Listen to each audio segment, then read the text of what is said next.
19 तारीख ठारू आम घर जो पानी पशिगला गुहाल भी भांगला घर भर पानी पशिगला आम आसिक स्कूल आश्रय नहीं सार भी आज कहते कि आज छाड़ापी सर आम गुहाल तो भांगी जाइए घर भी ना आम केमी कौन रू आप जो कहते आम केमी कौन छाड़ू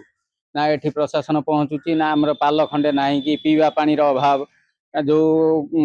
गाधुआ बेले जो थे फुडिंग सेंटर रे खाद्य दौले गोटे टाइम सी भी आज ठार बंद हो जाए आम केमी कौन खाइबू आपन तो देखुवे आम घर द्वारा भांगी जाइए आम केमी कौन चलू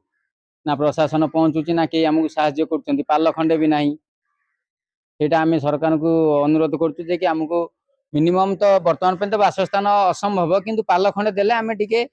गाई को लेकिन आश्रय नहीं पारिबू घर भितर एबे भी आंठे ऊपर पानी अच्छी 4-5 दिन 6 दिन है आश्रय नहीं रही तो है सारे चाबी देले रूम देले रही स्कूल घरे जंगे जंगे पानी जीवा को डर माड़ुची से घर भर काले साप कौटी कामुड़ीदेव कर जाऊनी यही रास्ते रास्ते जाकि जावासिया करके ठंडा जर काश है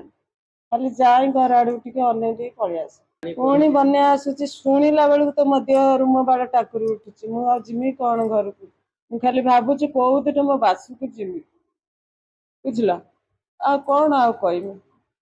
ए परिस्थिति दिन जाऊँच भारी कष्ट खाଇବା पिवा ठीक से नहीं झाड़ा परिश्रा भी टे करी होनी आ कौन आठ भल खाली जा मुंड गुंजा कथा छड़ा कौन आज खाया किसी मिलनी रंधा खाद्य बंद आ चूड़ा मुड़ी खाई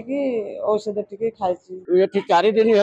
रोसे होता गंडे खाऊलु आज ठार रोसे बंद आम घर पानी पशि जाइए आम गोरु गाई भल मंद आम आणिक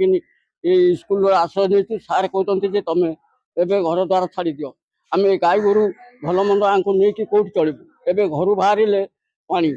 आ घरे भी साथे पानी कादुओ